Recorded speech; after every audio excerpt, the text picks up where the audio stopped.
Hello दोस्तों, कैसे हैं आप सभी लोग। आई होप आप सभी लोग चकाचक होंगे। चलिए शुरुआत करते हैं। आज से हम लोग ईवीएस के प्रैक्टिस सेट की।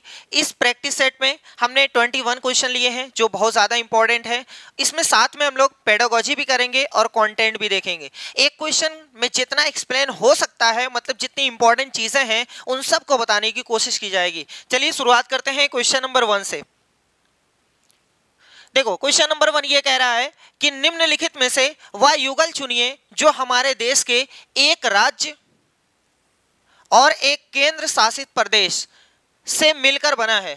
यानी आपको इसमें से एक पेयर ऐसा निकालना है जिसमें एक केंद्र शासित प्रदेश होना चाहिए और एक राज्य होना चाहिए। सबसे पहले आपको पता है कि टोटल इतनी समय भारत में 28 राज्य हैं।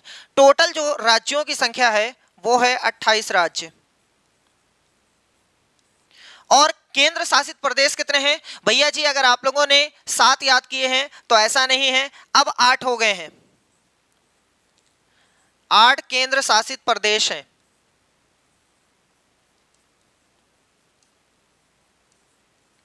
अगर आप लोग आठों के नेम याद करना चाहते हो तो बहुत ही आसान है। देखो, हम यहां पे इंडिकेट करके आपको बता दे रहे हैं। सबसे पहले देखो, ये जो है ना, यहां पर इसका नाम है लद्दाख, जिसकी राजधानी है लेह। वैसे राजधानी से कोई मतलब नहीं है, लेकिन आपको याद होना चाहिए। ये है जम्मू कश्मीर, ठीक। और यहां पर आप देखोगे ये है चंडीगढ़, ये है दिल्ली। 4 हो गए ना भैया। यहां पर जब आप आओगे तो यहां पर है दादर एवं नागर हवेली एवं दमन एवं दीव। पहले दादर एवं नागर हवेली अलग थी, दमन एवं दीव अलग था, लेकिन अब दोनों को मिला दिया गया है। दोनों को मिला करके ये दोनों एक माने जा रहे हैं, ठीक। तो यानी दादर एवं नागर हवेली, दमन एवं दीव ये एक हो गए हैं। तो 1 2 3 4 5 5 हो गए ना। यहां पर आओगे तो एक नाम है लक्षद्वीप का, 6 हो गया। यहां पर आओगे तो पुदुचेरी है, 7 हो गया। और यहां पे जाओगे तो यहां अंडमान निकोबार है, ये एरिया, तो ये 8 हो गया। 8 केंद्र शासित प्रदेश हैं। अगर राजधानी इनकी याद हो जाए तो अच्छी बात है, नहीं याद होगी कोई दिक्कत की बात नहीं है, लेकिन संख्या और नेम तो याद होना चाहिए। पहले ये पूरा राज्य हुआ करता था, कश्मीर राज्य के नाम से जाता था, लेकिन इसके 2 पार्ट हो गए हैं। दोनों को केंद्र शासित बना दिया गया है। एक का नाम लद्दाख पड़ा है, दूसरे का नाम जम्मू एवं कश्मीर पड़ा है, ठीक।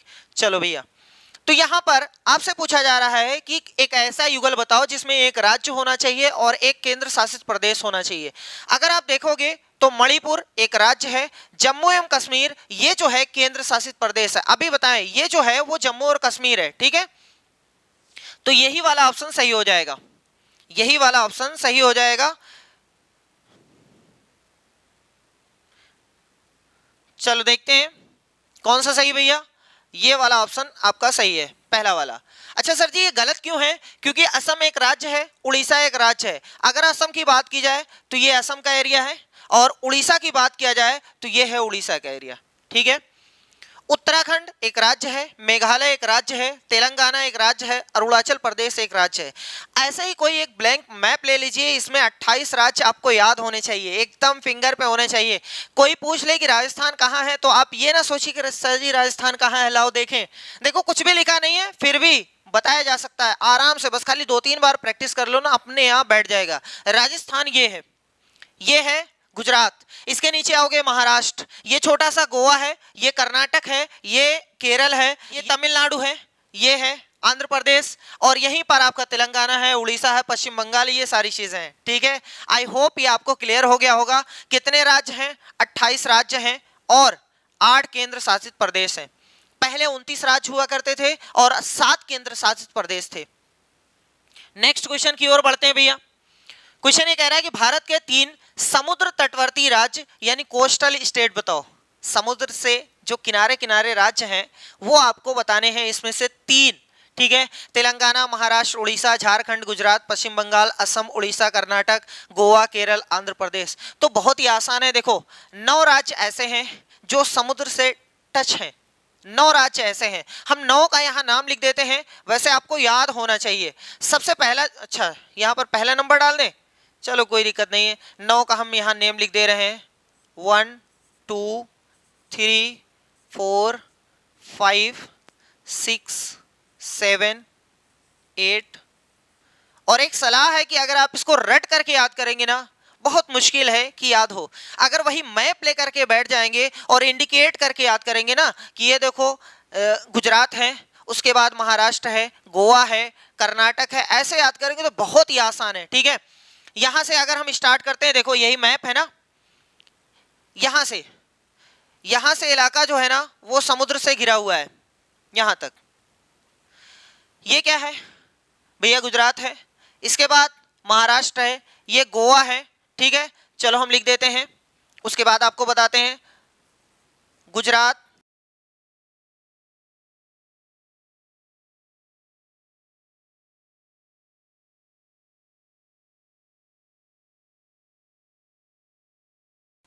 ये 9 राज्य हैं जो समुद्र से सीमा बनाते हैं। कौन कौन है? ये नेम है।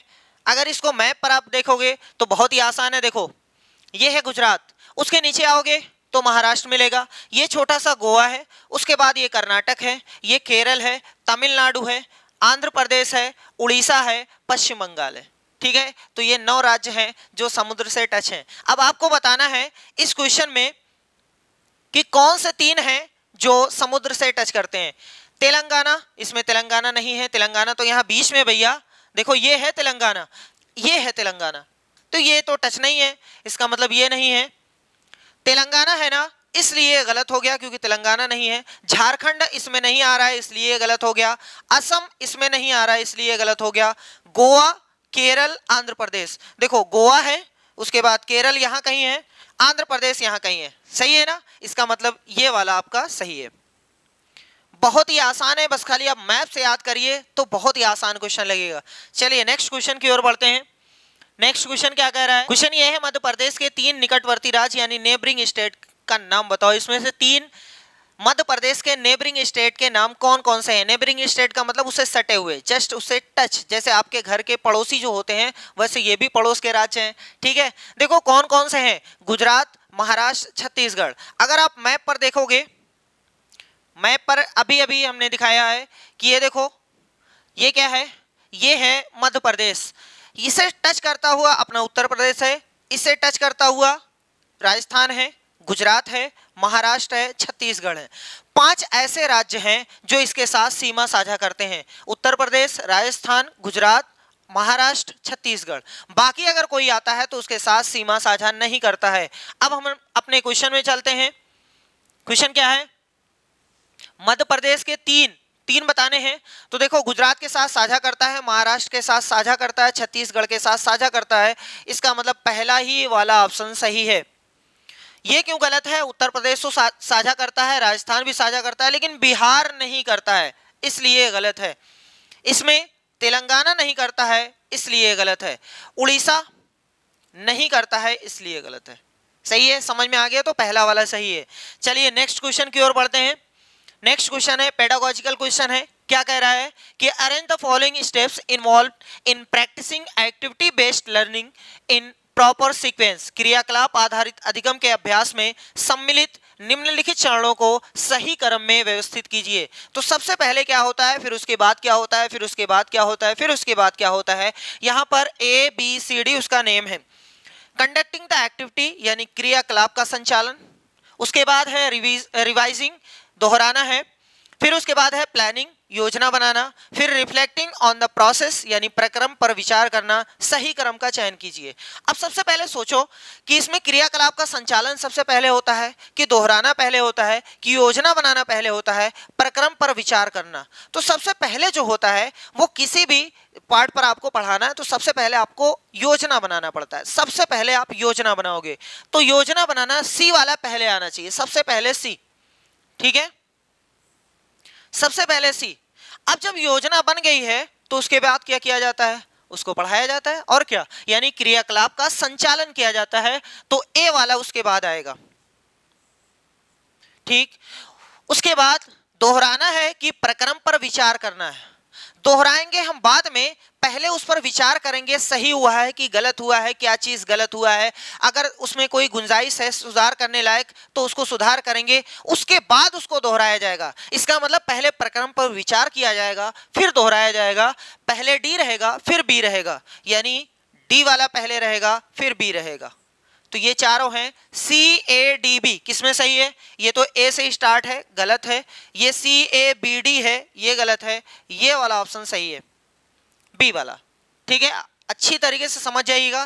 पहले योजना बनाई जाती है, फिर उस पर पाठ को पढ़ाया जाता है, उसके बाद जो कमी है या उसमें गलती हुई है या उसमें सीख नहीं पाए हैं उस पर विचार किया जाता है, फिर उसमें संशोधन करके फिर दोहराया जाता है। ये प्रक्रम पूरा चलता है। चलो नेक्स्ट क्वेश्चन की ओर।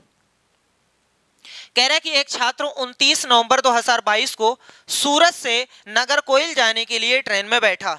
अगर आपको सूरत देखना है तो देखो सूरत कहाँ है, हम आपको बता दे रहे हैं।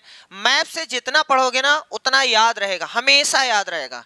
मैप में देखो सूरत कहाँ है, ये ये गुजरात है। गुजरात में यहाँ पर एक छोटा क्या बहुत बड़ा शहर है, ठीक है, उसका नाम है सूरत।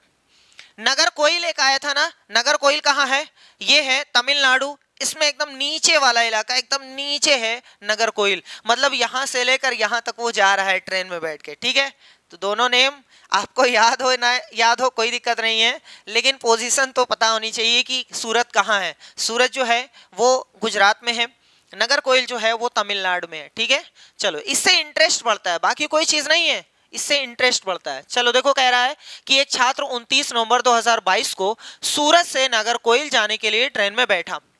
ठीक, यह ट्रेन 20:30 पर चली और 1 दिसंबर 2022 को 13 बजे नागरकोइल पहुंची। यदि इस ट्रेन ने 2119 किलोमीटर की दूरी चली तो ट्रेन की औसत चाल यानी एवरेज स्पीड निकटतम में यानी एस्टिमेशन लगा के आपको बताना है। ठीक, समय दिया है, दूरी दिया है, तो चाल का फार्मूला लगा करके चाल बराबर होता है दूरी बटे समय।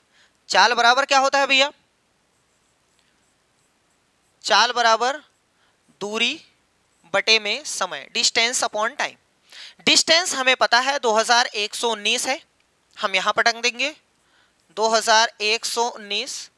नीचे टाइम होना चाहिए यानी समय होना चाहिए। अब देखो आराम से समय निकालते हैं। ट्रेन जो चली है वो 29 नवंबर को चली है, 29 नवंबर को। फिर उसके बाद वो पहुंची है 1 दिसंबर को। देखो 1 दिसंबर को पहुंची है ना, 29 नवंबर को चली है, 1 दिसंबर को पहुंची है। इसका मतलब 29 के बाद 30 नवंबर भी आया होगा, और नवंबर 30 का होता है, 31 नवंबर नहीं होता है, इसलिए 31 ना लिखिएगा। इसके बाद 1 दिसंबर लग गया। ट्रेन इस दिन चली है, एक दिन पूरा चली है, उसके बाद यहां पहुंची है।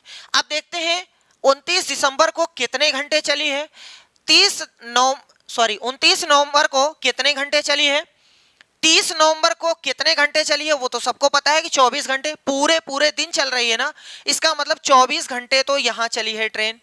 ठीक है, अच्छी बात है। 29 नवंबर को 20:30 पर ट्रेन छूटी है। अगर आधी घंटे और लेट की होती तो 21 बच जाता, और 21 में 3 जोड़ेंगे तो 24 हो जाता। दिन 24 घंटे का होता है, यानी 3.5 घंटे इधर बच रहा है। फिर से समझा दें, देखो 20:30 है, 20:30। इसका मतलब अगर आधी घंटा और लेट किया होता तो 21 बच जाता, और 21 में 3 जोड़ोगे तो 24 हो जाएगा।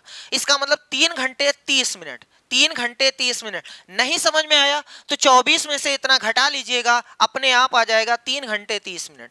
ठीक है, 3 घंटे 30 मिनट 29 नवंबर को ट्रेन चली है। 1 दिसंबर को कब पहुंची है उसको देखते हैं, तो 13 बजे, यानी 13 घंटे यहां भी चली है। अब 3 घंटा 30 मिनट, 24 घंटा, 13 घंटा, इतने घंटे ट्रेन चली है, तो टोटल समय हम निकाल लेते हैं। कुल समय जोड़ते हैं सबको। देखो घंटा जोड़ते हैं, सबसे पहले घंटा जोड़ते हैं। 13 है, 24 है, 37 हो गया।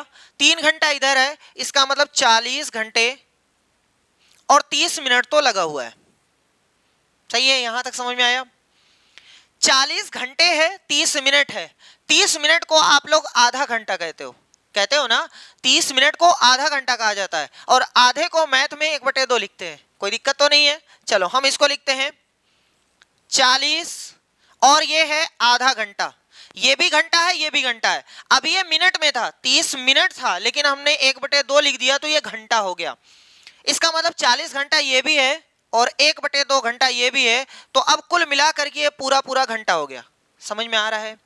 40 घंटा 30 मिनट, हमने 40 को नोट किया, 30 मिनट को हमने घंटे में बदल लिया, तो 1/2 होता है, 1/2 घंटे होता है। 40 यहाँ था, 1/2, इसका मतलब 40.5 हो गया। नहीं समझ में आ रहा है तो आप ऐसे भी जोड़ सकते हैं, 40 का 2 में गुणा 80, एक जोड़ दीजिए तो 81 और बटे में 2, इतने घंटे तक ट्रेन चली है। समझ में आया? कोई दिक्कत तो नहीं है। अब यहां पर चलते हैं, अब यहां पर चलते हैं सर जी, इस फार्मूले में आपको ऐसा समझाते हैं। देखो ये डी है, ये भाग में टी है, कोई दिक्कत तो नहीं है। बटे को भाग बोला जाता है तो डी बटे टी लिख सकते हैं। अब देखो हमारे पास जो डिस्टेंस है वो 2119 किलोमीटर है और भाग देना है टाइम से। टाइम हमारे पास है 81/2, 81/2। अच्छा सर जी ये तो भाग है, भाग तो कटेगा नहीं, इसका मतलब गुणा बना लो। तो पहले वाला जो नंबर होता है वैसे ही पटक देते हैं और इस भाग को गुणा बनाते हैं। भाग से जो टच नंबर है, जो बाद में नंबर है, जो भाग से सटा हुआ नंबर है लेकिन बाद में होना चाहिए, वो पलट जाता है, उसका पैर ऊपर हो जाएगा, सर नीचे हो जाएगा। इसका मतलब 2 ऊपर चला जाएगा और 81 नीचे आ जाएगा। बोले यहां तक सही है? अब अगर नीचे वाले से कोई भी संख्या ऊपर वाली कट रही है तो हम काट देंगे, नहीं तो हम क्या करेंगे, गुणा करके 81 से भाग देंगे। सबसे पहले ऐसा करते हैं, इस 2 से गुणा करते हैं तो 2 9 18 हासिल 1, 2 एकम 2 1 3, 2 एकम 2, 2 दूनी 4। सही भैया? 4238 भाग में है 81, इतना ये क्या आ रहा है, चाल यानी किलोमीटर प्रति घंटा।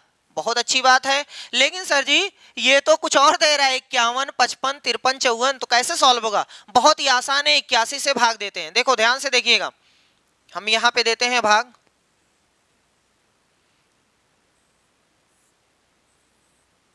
81 से 4238 में भाग देना है।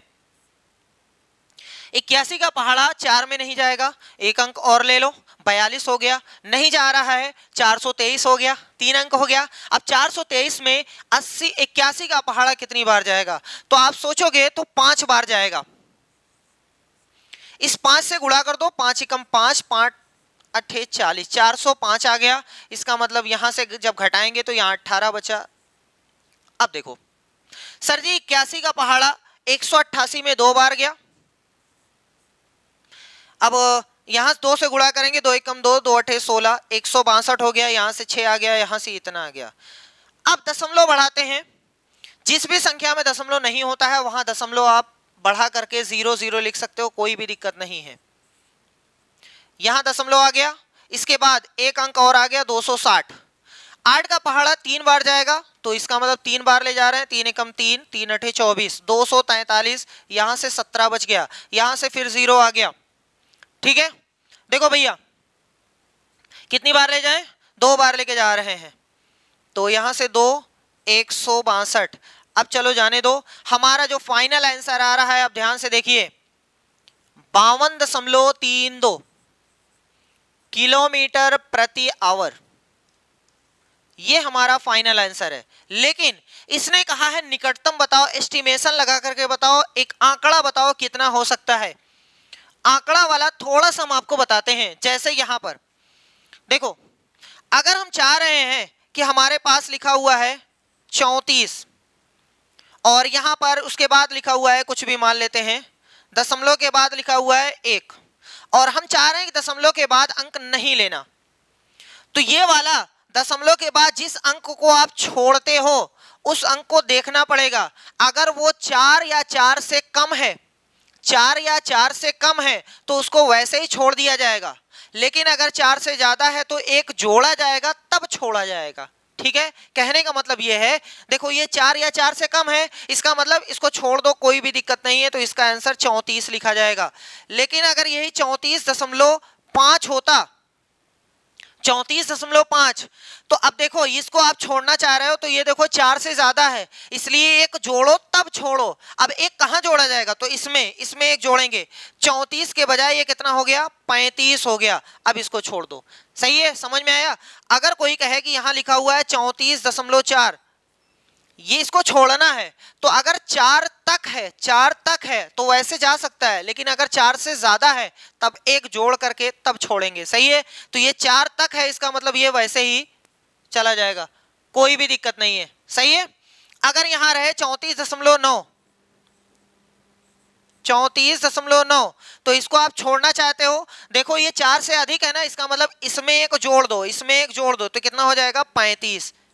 सही है, एस्टिमेशन समझ में आया। जिसको आप छोड़ना चाहते हैं उसको देखो, अगर वो 4 तक है तो वैसे ही चला जाएगा, लेकिन 4 से अधिक है तो एक बगल वाले में जोड़ेंगे फिर उसको छोड़ेंगे। सही है, अब ये कह रहा है कि इसमें दशमलव नहीं है, इसका मतलब यहाँ छोड़ना है, इसको छोड़ना है, तो ये 4 से कम है, ये वैसे ही चला जाएगा। तो इसका फाइनल आंसर 52 होना चाहिए, 52। लेकिन यहां पर आप देखोगे तो 52 नहीं है, यहां पर आप देखोगे 52 नहीं है, लेकिन 101% 52 होना चाहिए था। अब इन्होंने क्या किया कि 52.3 है ना, इसको मान लिया 53, लेकिन ऐसा होना नहीं चाहिए। हम भी मान दे रहे हैं, लेकिन ऐसा होना नहीं चाहिए। होना ये चाहिए था कि इसका आंसर जो है 52 होना चाहिए था। सही है, अगर कभी भी ऐसा एस्टिमेशन आए तो आप यही लगा के आएंगे 52। अगर नहीं है तब आप जा सकते हैं कि सर जी 52 से थोड़ा सा ज्यादा है इसलिए 53 लिख सकते हैं। ठीक है, तो ये है तरीका, कोई दिक्कत नहीं होनी चाहिए, ये चीज मेन है, ये चीज आप समझ जाइएगा। चलिए नेक्स्ट क्वेश्चन की ओर बढ़ते हैं। नेक्स्ट क्वेश्चन क्या कह रहा है, कह रहे हैं कि आपका घर X और आपका विद्यालय Y है, विद्यालय Y है, घर X है, तथा X और Y के बीच एक व्यस्त राजमार्ग है, मतलब बहुत बिजी जो रास्ता है उसको थोड़ा ऐसे वैसे करके जाना पड़ेगा। देखते हैं, आप अपने विद्यालय पहुंचने के लिए पहले 200 मीटर ठीक पश्चिम दिशा में जाते हैं। पहले दिशा तो आपको पता होगी, मुख्य 4 दिशाएं होती हैं। पेपर पर अगर आप ऐसे बनाओगे तो ऊपर होता है नॉर्थ और नीचे होता है साउथ, यानी इधर उत्तर इधर दक्षिण। राइट साइड में होता है पूरब यानी ईस्ट, और इधर होता है वेस्ट पश्चिम। ये दिशाएं हैं जिससे न्यूज बनती है, न्यूज, NEWS, न्यूज का फुल फॉर्म यही हुआ भैया, north east west south, news यही बनी हुई है। चलो, कह रहा है कि यहां से आप अपने विद्यालय पहुंचने के लिए पहले 200 मीटर ठीक पश्चिम दिशा में जाते हैं। मान लो यहां किसी का घर है जिसका नाम है X, 200 मीटर पश्चिम दिशा इधर है, देख लो इधर है ना, इसका मतलब 200 मीटर ये यहां से यहां पहुंच गया। ठीक, अभी फिर ठीक उत्तर दिशा में 80 मीटर लंबा सुरंग मार्ग पार करते हैं। 80 मीटर उत्तर तो ऊपर होता है, 80 मीटर चला, ठीक है, 80 मीटर ये चला। अब आगे बोल रहा है, अंत में ठीक पूर्व दिशा में 200 मीटर चलकर अपने विद्यालय पहुंचा। पूरब की ओर 200 मीटर फिर से चला, 200 मीटर, अब ये विद्यालय पहुंच चुका है। ठीक, कोई बात नहीं, आपके विद्यालय के सापेक्ष आपका घर है। ये चीज बहुत इंपॉर्टेंट है, ये चीज कि कहां से देखना है। आपके विद्यालय के सापेक्ष यानी आप अपने विद्यालय से देख रहे हैं, आप अपने विद्यालय से देख रहे हैं आपका घर किस दिशा में है। अगर कोई बंदा यहाँ खड़ा होके अपने घर को देखेगा तो घर जो है वो नीचे की तरफ है, नीचे का मतलब दक्षिण की तरफ है, दक्षिण की तरफ है, तो जिसमें दक्षिण रहेगा वही आपका सही है। और अगर आप दूरी देखना चाहते हो ना, तो देखो 200 मीटर ये था तो 200 मीटर ये है, और 80 मीटर ये है तो ये भी क्या रहेगा, 80 मीटर, यानी ये एक आयत बन रही है। तो अगर कोई दूरी पूछे आपके घर की तो 80 मीटर, दिशा पूछे आपके घर की तो दक्षिण दिशा। लेकिन अगर यही क्वेश्चन ऐसा होता कि आपके घर के सापेक्ष आपका स्कूल किस दिशा में है, यानी आप अपने घर से स्कूल की तरफ देख रहे हैं, तो ऊपर की तरफ यानी उत्तर की तरफ रहेगा 80 मीटर की दूरी पर। फिलहाल वो पूछा है आपके विद्यालय के सापेक्ष आपका घर किधर है, मतलब कोई विद्यालय में बैठ करके घर को देखता है तो किस दिशा में है, तो ये कह रहा है एग्जैक्टली नॉर्थ, नहीं भैया नॉर्थ में नहीं है, नॉर्थ वेस्ट नहीं, एग्जैक्टली नॉर्थ नहीं भैया, एग्जैक्टली साउथ, एग्जैक्टली साउथ, ठीक है, ये वाला आपका सही है, 80 मीटर ठीक दक्षिण की दिशा में। कोई दिक्कत नहीं है, दिशाओं का ज्ञान होना चाहिए, बहुत आसान है ये सब। नेक्स्ट क्वेश्चन कह रहा है कि पर्यावरण अध्ययन को एकीकृत करने के लिए करने की आवश्यकता क्यों है, यानी why is it essential to integrate environmental studies. Integrate करना क्यों जरूरी है? इंटीग्रेशन का मतलब यह होता है बहुत सारी चीजें हैं उसको एक साथ में मिला करके रखना, ठीक है, यानी बहुत सारी चीजें हैं, बहुत सारी का मतलब ये हो सकता है एक से ज्यादा, चाहे वो 2 हो, 3 हो, 4 हो, 5 हो, 6 हो, 3-4 बातों को अगर मिला करके एक बात बोली जाए, सबको साथ में रखा जाए, तो उसको बोलते हैं किसी चीज को इंटीग्रेट करना। सही है, सबको मिला करके एक साथ में लाना। ये क्यों जरूरी है पर्यावरण में, और वो भी ये हम लोग ईवीएस कर रहे हैं 1st to 5th, तो याद रखना है, वो छोटे बच्चों को दिमाग में रखना पड़ेगा। चलो देखो क्या कह रहा है, because a child learns in whole rather than in parts. कह रहा है क्योंकि बच्चा खंडित बातों के बजाय संपूर्णता में बातों को आसानी से समझता है। हाँ सही है, एकदम सही बोल रहा है, क्योंकि आप जब उसको टुकड़े में बोलोगे, अगर जैसे कोई मान लो टीचर है ऐसा कर रहा है कि भैया जी मच्छर जो होता है वो रात में काटता है, या काटता है तो खुजली होती है, उसके बाद कुछ और बीच में टॉपिक पढ़ाने लगा, 2 मिनट बाद बोला कि उसके काटने से मलेरिया होती है। अब वो लोग समझ ही नहीं पाएंगे, छोटे बच्चे वो कैसे समझ पाएंगे? एक बार मच्छर की 1 मिनट पहले बात हुई थी, फिर 1 मिनट बाद हो रही है, दोनों को लिंक करके बोलो ना, दोनों को साथ में बोले हो तो कुछ समझ में आता उनको, है ना। तो ये तो 100% सही बोला है, क्योंकि बच्चा खंडित बातों के बजाय संपूर्णता में बातों को आसानी से समझता है। सही है, छोटा बच्चा है, उसको अच्छी तरीके से पूरा कंप्लीट समझाओगे तभी वो समझेगा। इसका मतलब ये सही है ये वाला, क्योंकि बच्चा अमूर्त बातों से अपने अनुभव जोड़ सकता है। अमूर्त का मतलब होता है एब्स्ट्रैक्ट, अमूर्त का मतलब जो दिखाई ना दे। अरे भैया जो दिखाई नहीं दे रहा है बच्चा उसके बारे में कैसे समझ सकता है? वो नहीं समझ सकता है, इसलिए गलत है। क्योंकि बच्चा संपूर्णता में बातों को आसानी से रट सकता है। रटना गलत है, रटना नहीं होना चाहिए, रटंतु विद्या काम नहीं देती है भैया, ये रटने वाली पोजीशन तो कभी भी आए तो हमेशा गलत। कह रहा है क्योंकि बच्चा खंडित बातों को आसानी से समझकर सार्थक समझ विकसित कर पाता है। अभी ऊपर बताया गया कि टुकड़े में बात बोलोगे उसके नहीं समझ में आएगी, तो ये कह रहा है समझ कर, नहीं भैया समझ ही नहीं पाएगा। इसका मतलब पहला वाला, जब बातों को आप पूरा एकदम एक्सप्लेन करोगे और वो भी टुकड़े में नहीं, पूरा कंप्लीट एक ही जगह पर, तो वो अच्छी तरीके से समझ पाएगा। इसका मतलब ए वाला ऑप्शन सही है। ये क्वेश्चन कह रहा है कि नीचे दिए गए किस राज्य के पहाड़ों के जंगलों में लोग झूम खेती यानी झूम फार्मिंग के तरीके को अपनाते हैं? झारखंड के, मिजोरम के, असम के या छत्तीसगढ़? सबसे पहले झूम खेती समझते हैं, झूम खेती होती क्या है। झूम खेती जो वहाँ देखोगे पूर्वोत्तर राज्य जो हैं, जैसे अरुणाचल प्रदेश है, नागालैंड है, मणिपुर है, मिजोरम है, वहाँ सब एक झूम खेती नाम का कुछ खेती होती है। क्या होती है, आराम से सुनिएगा। वहाँ पहाड़ हैं, पहाड़ पर जो झाड़ी ओड़ी होती है, जो पेड़ ओड़ होते हैं, उनको पहले काट दिया जाता है, उनको पहले काट दिया जाता है, उसके बाद उसमें आग लगा दी जाती है, जला दिया जाता है। उससे जो राख बनती है उसको खाद के तौर पे लोग यूज़ करते हैं। उसके बाद क्यारी बनाई जाती है, क्यारी में फार्मिंग होती है अच्छी तरीके से। ठीक 2-3 साल वहाँ करेंगे, खेती वहाँ करेंगे। उसके बाद जब वहाँ की मिट्टी में उपजाऊपन खत्म हो जाएगा, मतलब धीरे धीरे वहाँ की जो फसल है वो अच्छी नहीं होगी, तो उस जमीन को छोड़ देंगे। उसके बाद दूसरी जगह जा करके करने लगेंगे, फिर वही काम दूसरी जगह करने लगेंगे।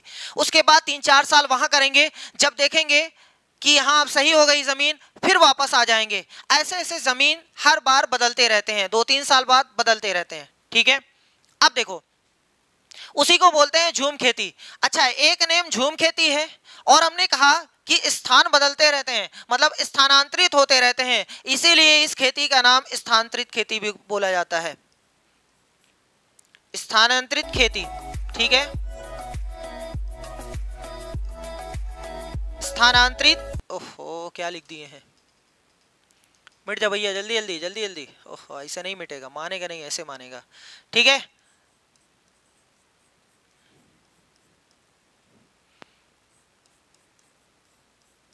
स्थानांतरित खेती।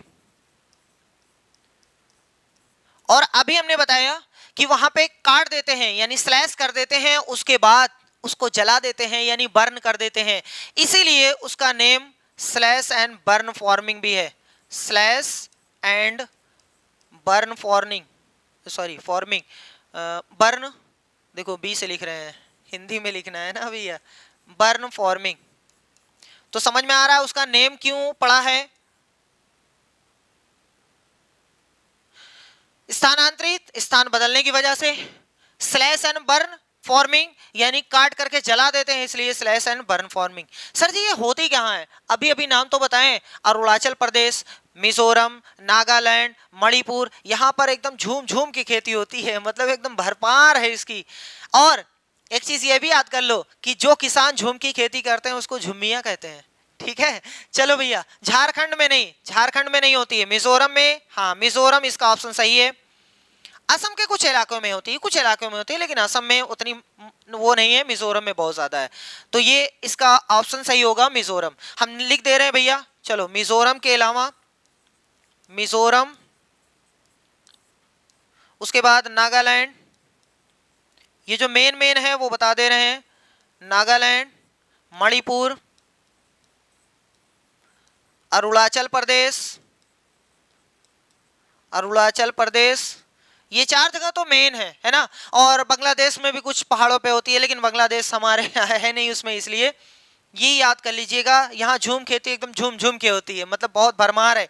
चलो नेक्स्ट क्वेश्चन पे, क्वेश्चन नंबर 10, हमारे देश में पाए जाने वाले अति सामान्य पक्षियों का वह युगल आपको जोड़ा बताना है। चुनिए जिनकी दृष्टि श्रेष्ठ होती है और जो हमारी तुलना में वस्तुओं को 4 गुनी अधिक दूरी से स्पष्ट देख सकते हैं। मतलब जैसे अगर हम 100 मीटर की दूरी पर स्पष्ट देख सकते हैं, तो वो हमसे 4 गुना ज्यादा देखते हैं दूरी, यानी 400 मीटर पे वो एकदम स्पष्ट दिखाई देंगे। मतलब अगर हम 1 किलोमीटर देखते हैं तो वो 4 गुना 4 किलोमीटर दूरी से देख सकते हैं, ठीक है। ऐसे कौन कौन से पक्षी हैं वो आपको बताना है। तो ये 3 पक्षी हैं, एक का नाम है बाज, चील, गिद्ध, ठीक है। एक का नाम क्या है, यहाँ देखो तीनों है, ये देखो बाज है, ये चील है, ये गिद्ध है। ये 3 पक्षी ऐसे हैं जो हमसे 4 गुना स्पष्ट देख सकते हैं। तो भैया कौन सा सही है? पीजन नहीं, कबूतर नहीं है, कौआ उसकी बात ही नहीं हो रही है, गिद्ध तो है, फाख्ता नहीं है, इसलिए गलत है। चील और बाज दिया है, इसका मतलब ये वाला सही है, ठीक है। तो ये तीनों नाम याद कर लीजिएगा, चील है, बाज है, गिद्ध है। चलिए नेक्स्ट क्वेश्चन की ओर। कह रहा है मच्छरों द्वारा होने वाले या फैलने वाले 2 रोगों का समुच्चय चुनिए। मच्छरों के द्वारा कौन कौन से रोग होते हैं? 3-4 होते हैं, वो याद कर लो एकदम आसानी से, बहुत आराम से याद कर लो। मलेरिया, डेंगू, चिकनगुनिया, जो आपके लेवल पे है वो यही सब पूछा जाता है। एक होता है पीला बुखार, ये भी याद कर लो, अच्छा याद हो जाए। लेकिन ये 3 तो याद होना चाहिए, मलेरिया, डेंगू, चिकनगुनिया, ये मच्छर के द्वारा फैलता है, ठीक है। अब देखते हैं हैजा। हैजा नहीं भैया, हैजा जो होता है ना वो दूषित पानी की वजह से होता है। गंदा पानी अगर आप पियोगे, गंदा पानी, कॉलरा जो होता है वो गंदे पानी की वजह से होता है। मियादी बुखार, ये तो आप गंदे पानी या खराब खाना खाओगे तो मियादी बुखार हो जाएगा, ठीक। हैजा अभी अभी बता दिए, कॉलरा गंदा पानी की वजह से होता है। हाँ मलेरिया तो होता है लेकिन हैजा नहीं होता है, इसलिए ये भी गलत है, ये भी गलत है। मियादी बुखार अभी बताए हैं, या तो दूषित खाना खाओगे या पानी पियोगे तो मियादी बुखार हो जाएगा। मलेरिया तो होता है लेकिन ये गलत है ना, इस वजह से ये गलत हो गया। डेंगू और चिकनगुनिया ये वाला सही है, ठीक है। तो 3 नेम याद कर लेंगे, मलेरिया, डेंगू, चिकनगुनिया, ये मच्छर के द्वारा फैलने वाले रोग हैं जो आपके लेवल के हैं, इसलिए उतना बताया है गया है और बहुत जरूरी भी है याद करना वो। चलो, पर्यावरण अध्ययन ज्यादा प्रभावशाली होगा यदि शिक्षक, teaching of EVS would be more effective in the teacher if the teacher, अगर टीचर ऐसा होगा तो ईवीएस का जो शिक्षण है वो ज्यादा प्रभावशाली होगा, ज्यादा उससे सीखेंगे बच्चे। टीचर कैसा होना चाहिए? देखो पहला कह रहा है कि हैज कमांड ऑन हिज और हर सब्जेक्ट, विषय में पारंगत होगा या होगी। अगर विषय में पारंगत होगा, अच्छा किसी को बहुत ज्यादा नॉलेज है लेकिन पढ़ा नहीं पाता है सही से, तो कहाँ से उसके बच्चे सीखेंगे? इसका मतलब ये गलत है। सिर्फ पारंगत होना ही नहीं है, ठीक है, पारंगत तो होना चाहिए, साथ में पढ़ाना भी आना चाहिए। कुछ लोग बहुत कम जानते हैं लेकिन इतनी अच्छी तरीके से पढ़ा देते हैं कि सारी चीजें याद हो जाती है। कुछ लोग जानते हैं इतना पूरा बताते हैं लेकिन याद इतना कराते हैं ना, तो इसलिए दिक्कत होती है, तो ये गलत है। Tells objective to students at the beginning of topic, यानी शिक्षक ने उद्देश्य पाठ के प्रारंभ में ही बता दिए हैं। अगर हम आए और आपको बता दें आज यही पढ़ना है भैया, तो इससे आप क्या सीखेंगे? कुछ नहीं ना, जब तक हम पढ़ाएंगे नहीं तब तक कहाँ सीखेंगे। इसका मतलब सिर्फ बताने से कुछ नहीं होगा। बोला है uses various meaningful illustrative and relevant learning resources, यानी विभिन्न नहीं है, विभिन्न है, अर्थपूर्ण और महत्वपूर्ण सीखने के संसाधनों का प्रयोग करता है या करती हो। हाँ, अगर ज़्यादा चीज़ों को TLM जो है टीचिंग लर्निंग मटेरियल ज़्यादा से ज़्यादा यूज़ करोगे तो बच्चा जो है वो ज़्यादा सीखेगा। आप उसके पास पड़ोस में कुछ ऐसी चीज़ें एग्जाम्पल दो जिससे वो ज़्यादा सीखे, तो ऐसी चीज़ें करोगे तो वो ज़्यादा सीखेगा। इसका मतलब ये वाला सही है। ये कह रहा है कि विषय पूरा करने पर घर के लिए दत्त कार्य देना देती है या देता है। खाली होमवर्क देने से थोड़ी ना वो सीख जाएगा। होमवर्क देखो, असाइनमेंट दे दो, क्या वो सीख जाएगा? नहीं, ऐसा कुछ नहीं है। जब तक उसके परिवेश से, उसके पास पड़ोस से या उसके कुछ ऐसी चीज़ों से एग्जाम्पल दोगे जिससे वो परिचित होगा तो वो ज़्यादा जल्दी सीखेगा। ठीक है, और ज़्यादा से ज़्यादा उसको फील कराने की कोशिश करो, उसको दिखाने की कोशिश करो, सिर्फ समझाने की नहीं, बोलने की नहीं, दिखाने की कोशिश करो, वो ज़्यादा सीखेगा। चलो नेक्स्ट क्वेश्चन कह रहा है कि दिल्ली राज्य क्षेत्र के मानचित्र के एक कोने में नीचे दिया गया पैमाना छापा है। पैमाना 1 सेंटीमीटर बराबर है 960 मीटर, यानी अगर मैप पर 1 सेंटीमीटर है तो वो एक्चुअल में 960 मीटर की दूरी तय करता है, लगभग 1 किलोमीटर। पैमाने पर यानी मैप पर 1 सेंटीमीटर और एक्चुअल में 1 किलोमीटर लगभग। ठीक, कह रहा है कि यदि इस मानचित्र पर किन्हीं दो स्थलों की मापी गई दूरी इतने सेंटीमीटर है तो इन दोनों स्थलों के बीच की वास्तविक दूरी क्या है, वास्तव में दूरी क्या है। ठीक है, ये मैप की दूरी है और ये वास्तव में दूरी कितनी है। जैसे अगर मैप पर 1 सेंटीमीटर है तो लगभग 1 किलोमीटर वास्तव में होगा, तो वैसे मैप पर इतना सेंटीमीटर है तो वास्तव में कितना होगा। तो आपको कुछ नहीं करना है, 39.8 है, इसमें गुणा कर देना है 960 मीटर से, एक्चुअल में पता चल जाएगा। ठीक, यहां से 2 क्वेश्चन बन सकता है।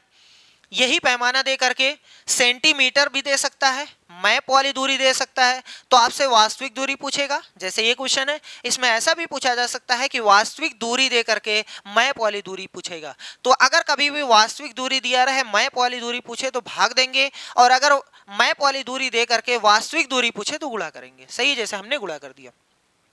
गुणा करते हैं, देखो ये दशमलव और ये 0 दोनों गए, यानी हमारे पास 398 गुणे में 96 इतना मीटर बचा हुआ है। ठीक है, अच्छी बात है, सही है। अब गुणा करते हैं 398 का 96 में, 398। अगर आपको नहीं आता है तो आप डायरेक्ट दशमलव ही लगा करिए, कोई दिक्कत नहीं है। 6 8 48 हासिल 4, 6 9 54 और 4 58, 6 3 18 5 23, 9 8 72, 9 9 81 और 9 3 27, इतना आ गया। यहाँ से 8, यहाँ से 0 और यहाँ से 8, यहाँ से इतना, ये आ रहा है मीटर।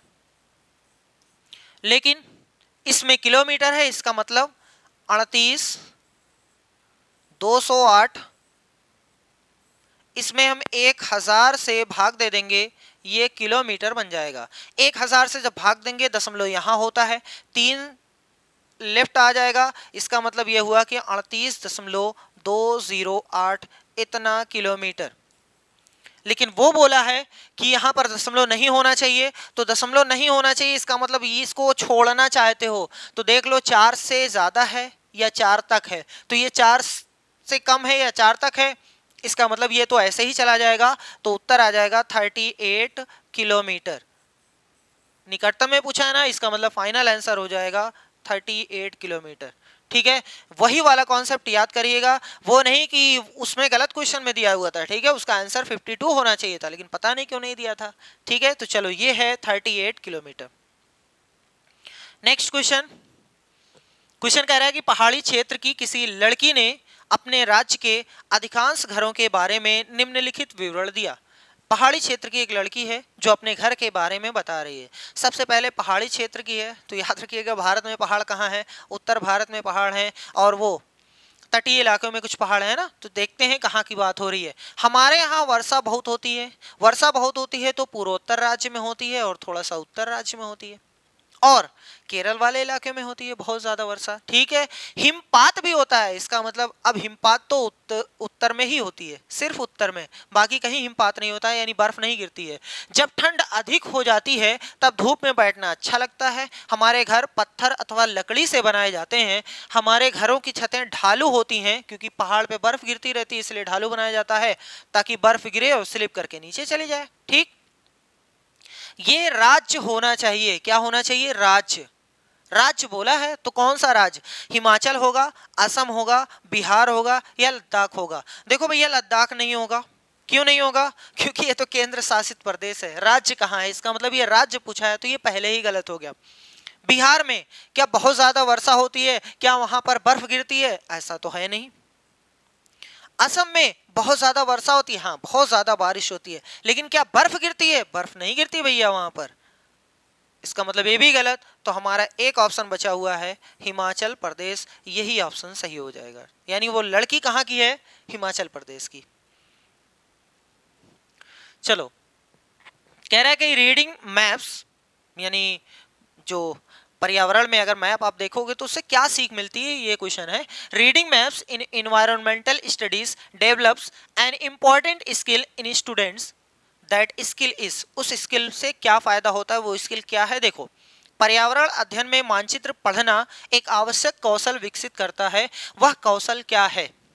अगर आप मैप पर देखते हैं तो मैप आप पढ़ने से क्या फायदा उठाते हैं, एक बच्चा मैप पढ़ करके क्या फायदा उठाता है, वो चीज आप, अगर हम आप कह रहे हैं ना, आपका मतलब आप अपने आप को बच्चा ही मानिए, ठीक है, तभी आप फर्स्ट टू फिफ्थ। अभी आप सोचेंगे कि हम अपने हिसाब से देखें तो नहीं हो पाएगा, ठीक है, 1 से 5 का बच्चा बन जाइए, तभी आप क्वेश्चन को जल्दी से सॉल्व कर पाएंगे। चलिए देखते हैं क्वेश्चन। क्वेश्चन कह रहा है कि measuring globe and using positions of lines, globe का मापन और रेखाओं की स्थिति का उपयोग करने का कौशल। ग्लोब पे माप सकता है वो, और रेखाएं कहाँ हैं, ये स्थिति उसकी उपयोग कर सकती है। अच्छा देखते हैं, कुछ देर के लिए सही है, कुछ देर के लिए, ठीक है, अभी रोकते हैं। उत्कृष्ट ड्राइंग और पेंटिंग कौशल, अरे भैया क्या मैप पढ़ने से उसकी ड्राइंग अच्छी हो जाएगी, नहीं, ये तो गलत है। Good communication skills to develop meaningful skill, अच्छा कम्युनिकेशन स्किल अच्छी होगी, मैप पढ़ने से कम्युनिकेशन बढ़ेगा क्या, नहीं, गलत है। Understanding places, distance and direction in relation to each other, हाँ ये सही है, इससे कहीं ज्यादा ये वाला सही है, ये वाला गलत माना जाएगा, ये वाला सही माना जाएगा। मतलब स्थान, दूरी और दिशाओं की सापेक्ष स्थिति को समझने का कौशल विकसित होता है। कोई स्थान कितनी दूर है, मैप के द्वारा आप जान सकते हो, किस दिशा में है, मैप के द्वारा आप जान सकते हो, ठीक है, उसकी पोजीशन कहाँ है, उत्तर में है कि साउथ में, सारी चीजें आप मैप के द्वारा जान सकते हो, ठीक है, कोई दिक्कत नहीं है। चलो ये खत्म हुआ, नेक्स्ट क्वेश्चन की ओर। क्वेश्चन नंबर 16 कह रहा है डल झील हमारे देश का एक प्रसिद्ध पर्यटन स्थल है। इस झील में हाउस बोट है जिनमें लोग पर्यटक रहना पसंद करते हैं। वे शिकारा में बैठकर चप्पू चलाना चाहते हैं। यह झील जिस शहर में स्थित है वो शहर का नाम क्या है, ये आपसे पूछा गया है। बहुत ही आसान है, देखो ये डल झील का पोस्टर लगा हुआ है, ये डल झील है भैया। यहां पर एक इसने कहा है हाउस बोट, तो ये हाउस बोट है। हाउस बोट का मतलब एक ऐसा घर जो बोट पे बनाया जाए, देखो बोट पे घर बना है ना, तो उसको हाउस बोट बोलते हैं। और इसमें शिकारा, शिकारा ये चीज देखो, ये शिकारा है, नाव पे कुछ बना होना रहता है, देखो उस पे कपड़ा वपड़ा, मतलब रहने का सामान, छोटा सा मान लो एक कुटिया बनी है, उसी पे लोग, और ये है चप्पू चला रहे हैं, ठीक है। लेकिन ये डल झील है कहाँ, वो आपसे पूछा गया है, तो आपको पता होना चाहिए डल झील कहाँ है भैया, श्रीनगर। डल झील कहाँ है, श्रीनगर। अब यहां से कुछ चीजें आप याद कर लो, श्रीनगर में ही यानी जम्मू कश्मीर में ही एक झील है उलर झील, उलर झील। ये भारत की सबसे बड़ी मीठे पानी की झील है, भारत की सबसे बड़ी मीठे पानी की झील है भैया, मीठे पानी की झील, ये याद करना है, ये नहीं कि बस खाली ऐसे ही, मीठे पानी की झील है।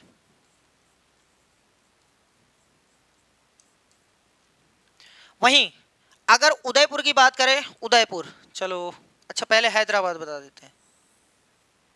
हैदराबाद में एक झील है जिसका नाम है हुसैन सागर। क्या नाम है? इसको क्यों याद करना है? हुसैन सागर। ये एशिया की सबसे बड़ी कृत्रिम झील है। एशिया की सबसे बड़ी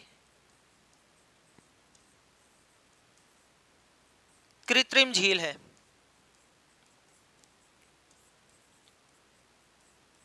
कृत्रिम झील का मतलब इसको खुदवाया गया था, मानव द्वारा बनाया गया है। अब बात आती है किसने बनवाया था, तो 1562 में कुली कुतुब शाह ने बनवाया था। इसका निर्माण जो करवाया था, मतलब इसको खुदवाया उदवाया था। बस ये याद होना चाहिए, हुसैन सागर कहाँ है? हैदराबाद। अगर जयपुर की बात करें तो इसमें एक याद कर लीजिएगा, सांभर झील।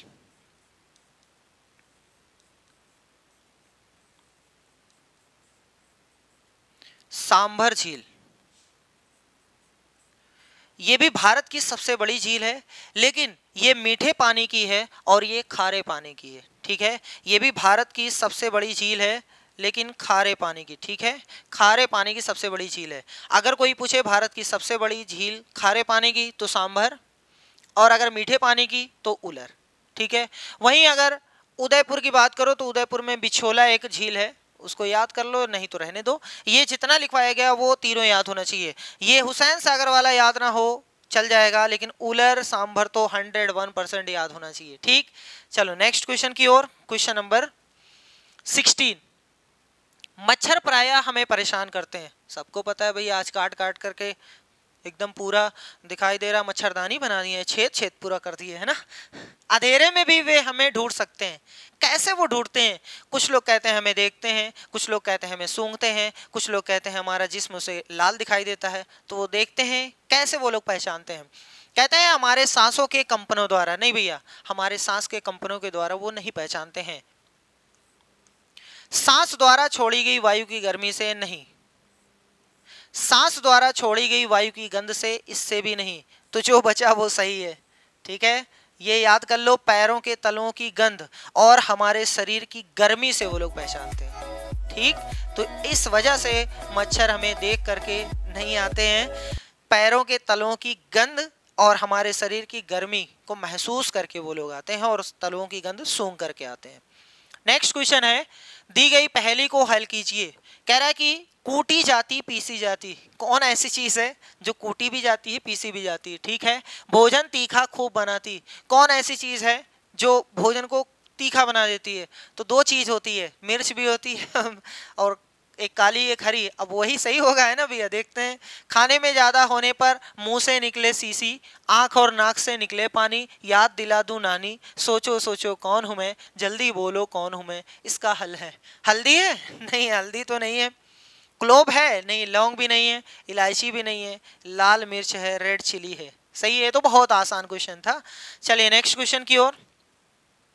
क्वेश्चन कह रहा है कि an EVS teacher conducts an experiment related to what floats and what sinks in water, मतलब जल में क्या डूबता और क्या तैरता है। एक टीचर है, वो पानी लेके बैठ गई हैं और उसमें बहुत सारी चीजें अपने साथ में लेकर के बैठी हैं, किसी को डुबो करके दिखा रही हैं, किसी को जब डुबोती हैं तो तैरने लगती है। एक एक्सपेरिमेंट चल रहा है कि क्या डूबता है और क्या तैरता है। उसके बाद कह रहा है कि which process skill will be developed in the student, तो ये सारी चीजें देख करके स्टूडेंट में कौन सी स्किल डेवलप होगी वो चीज देखते हैं। कह रहा है कि ऑब्जर्वेशन, अवलोकन, हाँ यही सही है। चलो आगे देखते हैं। पहचानना, नहीं भैया पहचानना नहीं, पहचान करके हम क्या याद कर पाएंगे? अच्छा ये देखो, ये इतनी बड़ी लकड़ी है, इसे गोल है इसलिए डूबी नहीं है। कल हमारे सामने इतना बड़ी लकड़ी आ जाए, उसके बाद हम कहेंगे ये तो नहीं थी, है ना। तो पहचान करके नहीं, ये कागज है ये नहीं डूबेगा, ये कागज है ये नहीं डूबे, ऐसी कोई चीज नहीं है, ऐसी कोई चीज नहीं। तो पहचान करके नहीं। पानी के प्रति संवेदना, अच्छा पानी ठंडा है गर्म है, पानी के प्रति वो थोड़ी ना सिखा रही हैं, वो तो चीजों के बारे में बता रही हैं, है ना। तो ये गलत है। अंडरस्टैंडिंग, खाली समझ उससे विकसित होगी, नहीं भैया खाली समझ नहीं, अवलोकन कर रहे हैं। अवलोकन का मतलब जो आपके पास पड़ोस में वस्तुएं हैं उनको बहुत ध्यान से देखना और एक दूसरे में रिलेशन स्थापित करना कि अच्छा ये चीज है तो नहीं डूबेगी, ये चीज है तो डूब जाएगी। ये सारी चीजें अवलोकन, ऑब्जर्व करना, खुद से सीख रहे हैं, अच्छा अपना दिमाग लगा करके यूज कर रहे हैं कि अच्छा ये चीज है, इसमें ऐसा बना रहता तो ये नहीं डूबती है, ये चीज हल्की है इसलिए नहीं डूब रही है, पानी से ज्यादा वजन रहेगी तो डूब जाएगी। ये खुद से सीखना, ऑब्जर्व करना, वो चीजें सही है। इसका मतलब option A is the right answer. ठीक, चलो नेक्स्ट वाले पे कह रहे कि राजस्थान के रेगिस्तानी इलाके में मुख्यतः पाए जाने वाले खेजड़ी वृक्ष, खेजड़ी वृक्ष के विषय में नीचे दिए गए कथनों पर विचार कीजिए। अच्छा, एक खेजड़ी वृक्ष कहाँ का है? राजस्थान का। राजस्थान में पानी होता है? नहीं, बहुत कम होता है। अब चलो पढ़ते हैं। कह रहा है कि इस वृक्ष को उगाने के लिए अधिक जल की आवश्यकता नहीं होती। सही एकदम बोला है, सही बोला है ना। जब वहां जल है ही नहीं तो कहां से कोई देगा, इसका मतलब ये सही है। ठीक है, अच्छी बात है। यह वृक्ष बहुत उपयोगी है, इसकी छाल से दवाइयां बनाई जाती हैं। हाँ सही है, इसकी छाल से बहुत प्रकार की दवाइयां बनाई जाती हैं और लोग इसके फलों को खाना पसंद करते हैं। इसके फल को भी दवा के तौर पे यूज किया जाता है। ठीक, तो ये भी सही है। इस वृक्ष की लकड़ी को शीघ्र ही कीड़ा लग जाता है। नहीं, गलत है। क्यों? देखो भैया, जितने भी पेड़ हैं जिनसे दवाइयाँ बनती हैं, उनकी पेड़ की जो छाल है या लकड़ी जो है वो तीखी होती है, कसैली होती है। उसमें जो जरासीम होती है, उसमें जो मारने की क्षमता होती है बहुत ज़्यादा होती है। जो कीड़े मकोड़े हैं उनको मारने की क्षमता, यानी जो बैक्टीरिया है उनको मारने की क्षमता बहुत ज़्यादा होती है। तो ये बैक्टीरिया को तो मारेगी, कहाँ इसके अंदर आने देगी? कीड़ा लग जाता है। ये कह रहे शीघ्र ही कीड़ा लग जाता है। जितनी भी दवाइयां बनती है ना, जिस भी लकड़ी से बनती है, उसमें कीड़ा नहीं लगता है जल्दी। इसका मतलब ये गलत बोला है। आगे, ये छायादार वृक्ष नहीं है। छायादार वृक्ष नहीं है, ये वृक्ष बना है। ये देखो छाया तो बना रहा है, छाया तो बना रहा है, तो एक छाया तो बन रही है ना। ये कह रहा नहीं है, इसका मतलब ये गलत बोला है। इस क्षेत्र के जानवर इस वृक्ष की पत्तियों को खाना पसंद करते हैं। अरे भैया, जब आदमी खाता है तो ये लोग क्यों नहीं खाएंगे? इसका मतलब ये भी सही है। तो कौन कौन सा सही है? A B E. कौन सा सही है? ए बी ई, यानी ये वाला सही है। ठीक, बहुत अच्छी बात है। नेक्स्ट क्वेश्चन की ओर बढ़ते हैं। नेक्स्ट क्वेश्चन क्या कह रहा है कि निम्नलिखित में से वह राज्य चुनिए जहां के लोग नारियल के तेल में पकी या तली समुद्री मछली खाना पसंद करते हैं। अब देखो, समुद्री मछली, इसका मतलब समुद्र के किनारे का वो राज्य होगा, तभी तो वहां समुद्री मछली मिलेगी। सही है।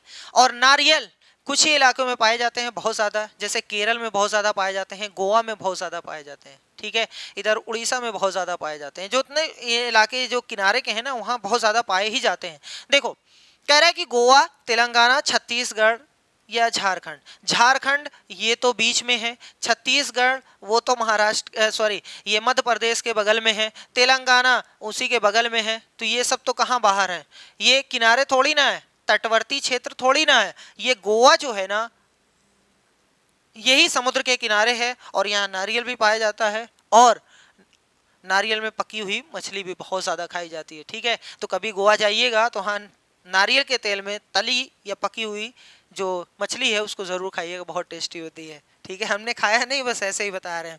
चलो देखो, an educational activity for EVS should, एक ईवीएस का एक शिक्षाप्रद क्रियाकलाप होना चाहिए। कैसा होना चाहिए कि उससे ज़्यादा बच्चे सीखें और ज़्यादा इंगेज रहें, हैं, मतलब वो बोरियत ना महसूस करें। चलो देखते हैं क्या है। Be real life based and enjoyable for student, एकदम सही बोला है। वास्तविक जीवन पर आधारित और विद्यार्थियों के लिए आनंददायक होना चाहिए, तो उससे ज़्यादा बच्चे सीखेंगे भी और बोर भी नहीं होंगे। मतलब चाहे जितना टाइम लगाए रहो, कोई दिक्कत नहीं उनको होने वाली है। अच्छा, उसको पहले छोड़ते हैं, इसको देखते हैं। किसी भी समय अवधि का, अच्छा 1 घंटे का पीरियड आप 5 घंटे पढ़ाओगे तो बोर हो जाएंगे भैया, नहीं सीख पाएंगे उतना। इसका मतलब ये गलत है, किसी भी समय अवधि का नहीं होना चाहिए। Only B teacher directed in nature, प्रकृति से केवल शिक्षक अभिमुख। अच्छा, खाली उसमें शिक्षक सब कुछ करता रहे, बच्चे पार्टिसिपेट ना करें तो कहाँ सीख पाएंगे? इसका मतलब ये भी गलत है। Focus on prescribed content of text book only, ये कह रहा है कि सिर्फ आपकी जो बुक में कंटेंट दिया सिर्फ उसी पे फोकस करो, ऐसा भी नहीं चलेगा। जब तक आप उसको रियल लाइफ के एग्जाम्पल नहीं दोगे, उसको ऐसा फील नहीं कराओगे कि वो भी एक स्पेशल है, उसके पास पड़ोस मम्मी पापा सबका एग्जाम्पल दो, तब वो अच्छी तरीके से समझ पाएगा। सिर्फ टेक्स्ट बुक से नहीं काम चलेगा। तो यही वाला सही है। ठीक है भैया, option A is the right answer. ठीक है, तो इसमें थे 21 क्वेश्चन, पहला प्रैक्टिस सेट था। आई होप आपने एंजॉय किया होगा। मिलते हैं नेक्स्ट वीडियो में जिसमें हम लोग अपना प्रैक्टिस सेट नंबर दूसरा स्टार्ट करेंगे। तो आज के लिए बस इतना ही। धन्यवाद।